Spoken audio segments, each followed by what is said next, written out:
record. All right, everybody, this is Bales. She's wanting to talk to Blake. Let's go ahead and get you to your book view. You have the book view on the recorded session. I'm recording it separately.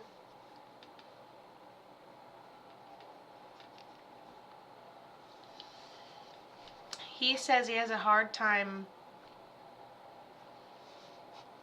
breathing, and it's interesting because I'm noticing that I'm having a hard time breathing, and then my heart is beating really fast, so my body is like reacting to something. Hold on.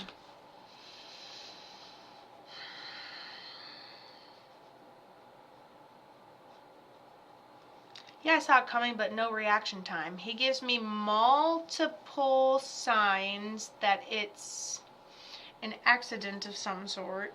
Tells me he passes before his time.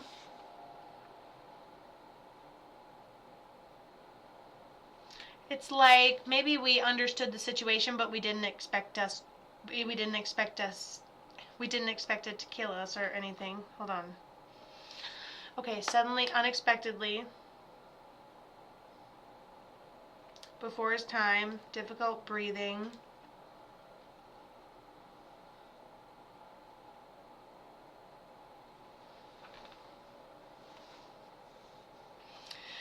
I'm trying to see, it looks dark. He showed me a picture of a pickup truck. He tells me he passes before his time. Pickup truck, but he doesn't show me it doing anything. He just shows me, see, I'm repeating myself, it's weird. Okay, shows me before his time. He shows me it all dark in the background, like it was over looming, or could even mean it was like a situation that he's in. Didn't get a chance to say goodbye.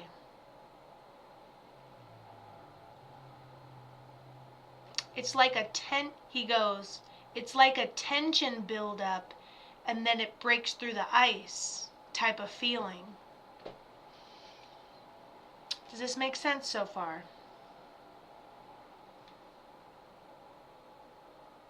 I don't know why he doesn't say tragically. And I'm talking to Bales. But thank you guys for being here.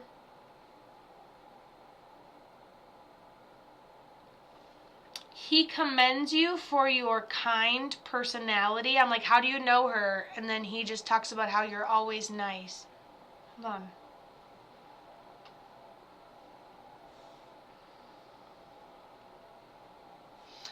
Okay. I asked her if it was correct. She said some of it, yes. All right. I'm trying to get more from him. Hold on.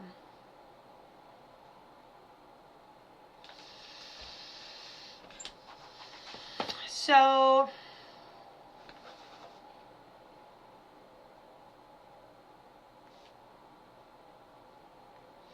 I feel like it was either dark in some way or over looming situationally. Like, oh, I'm doing something I shouldn't, or oh, this is dangerous, or oh,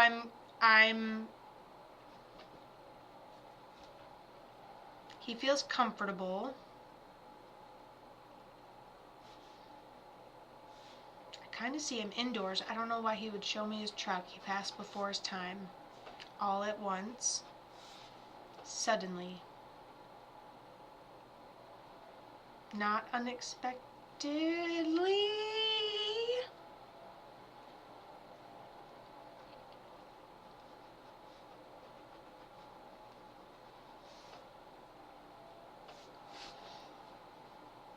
Who is this to you? We didn't talk for 5 months because of a nasty girlfriend, but we were able to rekindle before he passed. Oh, wait. He had a very aggressive cancer, and he was my big brother.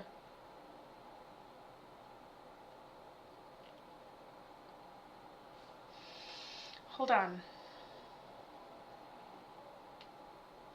Was he unresponsive at the end, like unable to communicate or open his eyes or any of it? He talks about being comfortable while he was passing, but I'm like, it's dark. I feel like even if I'm somewhere, I'm dark. He would have to decline. It overtook his, okay, first of all, it was her big brother. She passed before his time. He was younger. Okay. And he talks about his breathing and his comfort level and his dark. And he talks about being in a home. So what, he was being taken care of by somebody comfortable.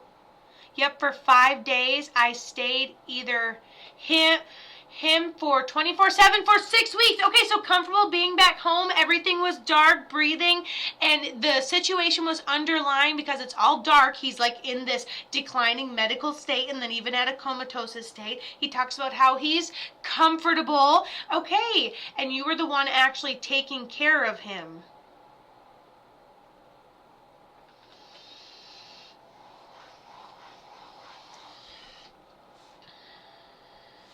Okay, talk to me. She has a lot of my stuff. Okay, do we have something big of his or significant, like he gives us a house, gives us a car, gives us something big, or you end up like absorbing one of his big assets that we have? Okay, Bale said, we would watch your lives together? Really? Oh my gosh, so this guy, oh my goodness, that makes me feel so weird and complimented at the same time. Okay, she said that she cared for him on hospice. So then he's talking about how he was comfortable and everything was managed. There wasn't a lot of pain, and that was the difficulty breathing. I feel like he struggled to breathe. We almost thought he stopped breathing a couple times. He had to get real close just to make sure. Okay, and then he absolutely loved your alive. I was his power of attorney, so I was next of kin. I like this. So is there something big that you still have in honor of his memory? Hold on. Talk about how he's comfortable. He talked about how he was really lightheaded and disoriented, but I think that was the side effect or how he realized he had what he had. He says the dreams that you have of him are real. You need to start writing them down. You can't be expected to remember everything. He says that, he goes, I was a shit communicator.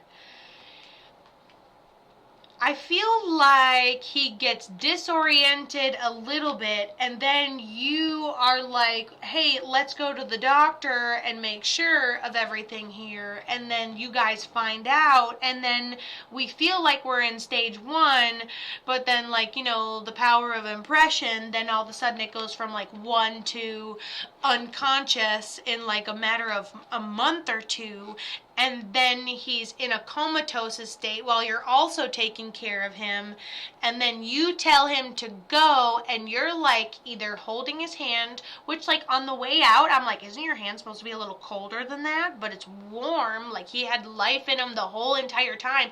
I feel like there's even gestures and communication you're having with him while he's on the way out too, and he goes, don't be afraid to talk to yourself, and it's okay to cry about it too.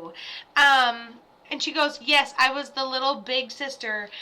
I love this. And he tells me you have something significant in honor of his memory, or he loves the way you're choosing to honor his memory. Also, he adjusts his hats. Maybe we have an article of his clothing. And I don't even know how long he's been gone. This man apparently watches my lives and everything.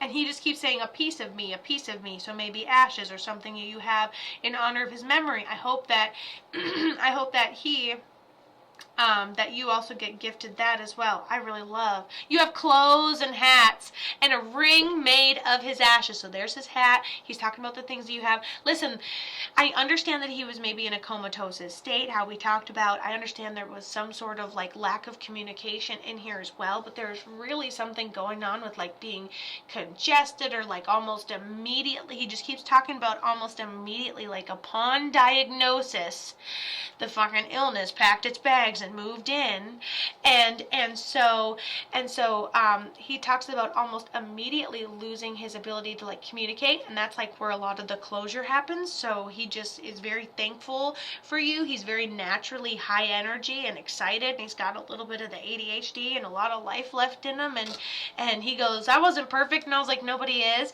And he's just very practical, and he wants you to know, he goes, tell her that I have some roundness left to my cheeks, Kato. So maybe, like, as he's sitting there declining, nothing you can do to put any weight on his bones, and then he's got to decline. So he's sorry that you had to witness all that, but he just, like, wants you to know that he's got all his cheeks filled in again. He can communicate, and he's just, like, happy to be here, and he's totally at peace.